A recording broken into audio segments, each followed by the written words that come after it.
نو دی باره کې بزار ټول نمخ کې مفتی عرفان الله صاحب ذرا دی باره کې به گفتگو کوما د سره بزار ټیبل ډاټ کام چې د دې څه تدابیر اختیار کو د دې د دین څنګه مسلمانان ځان خپل بچو خپل فیملی خپل دغه بچو کې کم چې دا گورنمنت کم دا احتیاطي تدابیر د دې په اړه کوم مونږ ته مفتی صاحب لگا وضاحت اللہ.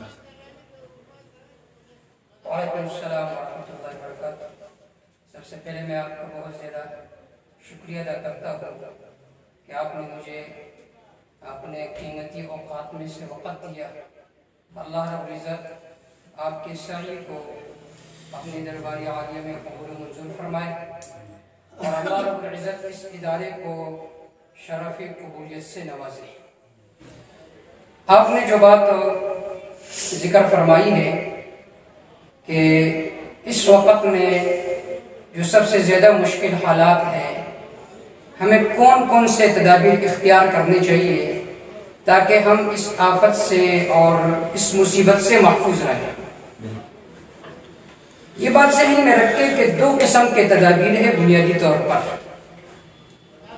ایک تو وہ تدبیر ہے، وہ حیلہ ہے جو خود قرآن و سنت میں موجود ہے کہ جب بھی کوئی مصیبت آئے اس وقت کون سی تدبیر اختیار کرنی چاہیے. تو جناب رسول اللہ صلی اللہ علیہ وسلم کی واضح شریعت ہمارے سامنے موجود ہے کہ اس وقت رجوع اللہ ہونا چاہیے. اللہ رب العزت کے ذات کی طرف رجوع ہونا، اللہ رب العزت کے دربار میں گڑ گڑانا، رونا، راتوں کو اٹھنا اور یہ دعا کرنا اللہم ان القرون جند من جنودک تصیب به من تشاء وتصرف عن من تشاء. اے اللہ یہ جو بیماری ہے کورونا، یہ آپ کے لشکروں میں سے ایک لشکر ہے جس کے ذریعے سے آپ چاہتے ہیں انہیں یہ مصیبت پہنچاتے ہیں اور جس کے ذریعے سے آپ چاہتے ہیں انہیں اس مصیبت سے دور فرماتے ہیں. اللہم ابعدہ عنا وعن اہلنا وعن بلدنا وعن جمیع بلاد المسلمین. اے اللہ اس مصیبت کو مسلمانوں کے شہروں سے، ہماری گھروں سے، ہماری ذات سے پیر دے، بلکہ ان لوگوں کے طرف منتقل فرما جو آپ کے دشمن ہیں، جو دن و رات آپ کے دین کے مٹھانے پر تلے ہوئے ہیں. اے اللہ یہ مصیبت ان کے طرف پہنچا دے، انہیں اس مصیبت کے ذریعے سے ہلاک. اللہم انصرہم علی عدوک وعدوہم. اے اللہ جو مسلمانوں کے دشمن ہیں انہیں نیس و نابود فرما. تو ایک عمل تو یہ کرنا چاہیے رجوع اللہ، اللہ رب العزت کے ذات کے طرف رجوع ہو. عمل حکومت کے طرف سے جو تدابیر ہے اس بارے میں ایک قاعدہ ذہن میں رکھے کہ حکومت کے طرف سے ہر وہ امر، حکومت کے طرف سے ہر وہ حکم جو قرآن و سنت کے خلاف نہ ہو تو رعیت پر اس کا ماننا فرض اور لازم ہے، اور اس کے خلاف ورزی کرنا بھی اس طرح گناہ ہے جس طرح نماز چھوڑنا گناہ ہے. تو لہٰذا جو تدابیر حکومت نے بتایا ہے کہ ماسک وغیرہ استعمال کرنا، ہاتھوں کو دستانے وغیرہ پہنانا، اسی طرح زیادہ بھیڑ اور رش نہ لگانا، اسی طرح مسجد میں صرف فرض پڑھنا، باقی سنن اور نوافل گھر میں پڑھنا، یہ جو تدابیر ہے یہ اپنانے چاہیے اور اس پر ہنسنا نہیں چاہیے کہ ہم پاکستانی لوگ تو ہر کسی چیز کو ہم کھلونا بنا لیتے ہیں، ہنسنے کا ایک سبب بنا لیتے ہیں. ایسا نہیں کرنا چاہیے. اس چیز کو سنجیدگی کے ساتھ لینا چاہیے کہ حکومت نے اس کو سنجیدگی کے ساتھ لیا ہے تو ہمیں بھی چاہیے کہ حکومت کے جائز مطالبات پر عمل کرے. اللہ امتی مسلمہ کو سمجھ کی توفیق عطا فرمائے. مفتی صاحب یہ جو آپ نے بات کی کہ لوگ مذاق اڑا رہے ہیں بالکل صحیح ہے. کل سے میں دیکھ رہا ہوں کہ میں نے جب ماسک پہنی ہے تو لوگ کہتا مولانا صاحب تم تو متوکلین لوگ تھے، وہ موحدین نے بھی اس طرح کیا. لیکن آپ نے جو بات کی کہ شریعت بھی ہمیں یعنی اسی طرح یعنی ایک تعلیم دیتا ہے. حضور صلی اللہ علیہ وسلم کے جو احادیث سے بھی یہ ثابت ہوتا ہے کہ جیسا کہ آپ نے پہلے دن بھی کہا تھا کہ یعنی جزام والے سے اس طرح بھاگ جائے جیسا کہ شہر سے بھاگتے، یا جہاں پہ بیماری ہو تو وہاں سے نہ نکلے جس ایریا میں ہو، اور جو باہر ہو تو اس ایریا میں نہ جائے. تو آج ہمارا جو کنٹری پاکستان جو متاثر ہوا ہے سارا دنیا کو معلوم ہے کہ یہ جو ہمارے پڑوسی ملک سے یہ بیماری وبا اختیار کر کے ہمارے علاقے میں آئے ہیں اور حکومت نے ایسے سنجیدگی اس وقت نہیں اختیار کی تھی، ابھی جو اختیار کر رہا ہے تو وہ اٹلی والا معاملہ ہے۔ بہت سے لوگ آج مجھ سے میسنجر پہ یا واٹس ایپ پہ عام میسیجز کر رہے تھے کہ مفتی صاحب یہ جو بیماری ہے یہ لگ سکتی ہے یا نہیں لگ سکتی، ایک دوسرے کی یہ متعدی ہو سکتی ہے یا نہیں ہے۔ دوسری بات لوگ کہہ رہے تھے کہ آپ علماء لوگ نہ بھی بے ڈر گئے، آپ ہمیں ڈرا رہے ہیں۔ تو میں نے کہا بھائی ہم احتیاط کرتے ہیں، یہ ہمارے سنتی نبی حضور صلی اللہ علیہ وسلم کے سنتوں میں سے، تو آپ اس کے بارے میں بھی لوگوں کو، ہمارے پبلک کو آپ یہ ان میں یہ اویئرنیس کے لیے آپ یہ بھی ان کو بتائیں کہ یہ بیماری ایک سے دوسرے میں لگ جاتی ہے یا نہیں لگ جاتی ہے، تو اس پہ ذرا تفصیل۔ آپ نے جو سوال پوچھا ہے یہ بہت زیادہ اہم سوال ہے۔ آج کل پورے معاشرے میں یہ سوال گردش کر رہا ہے، کیا ایک کی بیماری دوسرے کو لگتی یا نہیں؟ دیکھیے اس بارے میں دو باتیں ذکر کروں گا، ایک طبی حوالے سے اور دوسرے شرعی حوالے سے۔ تو شرعی حوالے سے میں صرف آپ کے سامنے دو حدیثوں کو ذکر کروں گا اور پھر اس میں جو تطبیق ہے اس کو ذکر کروں گا۔ دیکھیں حضرت سعد رضی اللہ تعالیٰ کی روایت ہے، بخاری کی روایت ہے، آپ صلی اللہ علیہ وسلم نے فرمایا اذا سمعتم بالنداء بارض، کہ اگر تم کسی چیز کے بارے میں سنو کہ کسی زمین میں بیماری ہے اور ایسی بیماری ہے مثلا طاعون کی بیماری یا ایسی بیماری جو متعدی ہو، تو فلا تدخلوا فیہا، اس شہر نہ جاؤ۔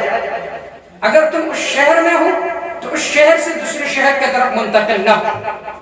تو اس روایت سے تو یہ معلوم ہوتا ہے کہ اس وجہ سے اس شہر میں جانے سے منع کیا گیا تاکہ تمہیں یہ بیماری نہ لگے، اور اس وجہ سے منع فرمایا کہ اس شہر سے دوسرے شہر کی طرف نہ جاؤ تاکہ دوسرے شہری جو ہے وہ اس بیماری سے متاثر نہ ہو۔ اس روایت سے یہ معلوم ہو گیا صاف طور پر۔ اور سائنس بھی ہمیں یہ بتلا رہی ہے، جدید ٹیکنالوجی بھی، کہ بعض بیماریاں ایسی ہے جو متعدی ہے، جو ایک دوسرے کو لگتی ہے۔ انہی بیماریوں میں سے ایک بیماری یہ کورونا وائرس کا بھی ہے، یہ بہت زیادہ متعدی بیماری ہے، منٹوں منٹوں میں پھیل کی جا رہی ہے۔ دوسری بات آپ کے سامنے میں یہ ذکر کر رہا ہوں کہ آپ صلی اللہ علیہ وسلم کے ارشاد ہے لا عدو ولا طیرۃ ولا ہمۃ ولا صفا، کہ ایک دوسرے کو بیماری نہیں لگتی۔ پھر اس روایت کے آخر میں ہے وَفِرَّ مِنَ الْمَجْزُومِ كَمَا تَفِرُّ مِنَ الْأَسَدِ، کہ جس پر جزام کی بیماری ہو اس سے اس طرح بھاگو جس طرح آپ شیر سے بھاگتے ہیں۔ تو روایت کے پہلے حصے سے معلوم ہوتا ہے کہ بیماری ایک دوسرے کو نہیں لگتی، آخری حصے سے معلوم ہوتا ہے کہ آپ کو احتیاط کرنا چاہیے۔ اس کے ساتھ مسلم کی ایک روایت ہے، اس کو بھی ذکر کر رہا ہوں تاکہ مسئلہ صاف طور پر واضح ہو۔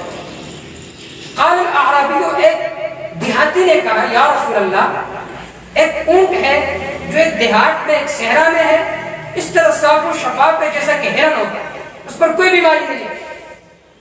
پھر فیجیء البعیر الاجرب، ایک خرف زدہ اونٹ آتا ہے، فیدخل فیہا، ان اونٹوں کے ساتھ شامل ہو جاتا ہے، فیجربها کلھا، اس وجہ سے وہ جو صاف و شفاف اونٹ ہے ہرنے کی طرح، اس وجہ سے وہ سارے خرف میں مبتلا ہو جاتے ہیں۔ تو انہوں نے سوال یہ کیا کہ یا رسول اللہ اب دیکھیے ایک کی بیماری تو دوسرے کو لگی اور آپ فرما رہے ہیں کہ لا عدوہ، ایک کی بیماری دوسرے کو نہیں لگتی۔ تو آپ صلی اللہ علیہ وسلم نے ایک حکیمانہ جملہ ارشاد فرمایا۔ آپ صلی اللہ علیہ وسلم نے فرمایا من اعدل اول، پہلے کو کس نے بیماری لگائی، جس پر خارش ہے اس کو کس نے بیمار کیا، تو اس کو تو بیمار کرنے والا اللہ ہے۔ اب تطبیق یہ ہے کہ دیکھیے یہ عقیدہ رکھنا چاہیے کہ بیماری لانے والا اللہ ہے، لیکن اس کے ساتھ ساتھ احتیاط بھی کرنا چاہیے، کیونکہ آپ صلی اللہ علیہ وسلم نے فرمایا وَفِرَّ مِنَ الْمَجْزُومِ كَمَا تَفِرُّ مِنَ الْأَسَدِ۔ تیسری بات، یہ ذہن اور اعتقاد رکھنا چاہیے کہ اگر بعض بیماریاں اگرچہ متعدی ہے لیکن اللہ کے اذن کے بغیر نہیں لگ سکتی، جب اللہ کا اجازت اور اذن شامل ہو تب ایک کی بیماری دوسرے کو لگے گی، اپنی اختیار سے ایک کی بیماری دوسرے کو نہیں لگ سکتی۔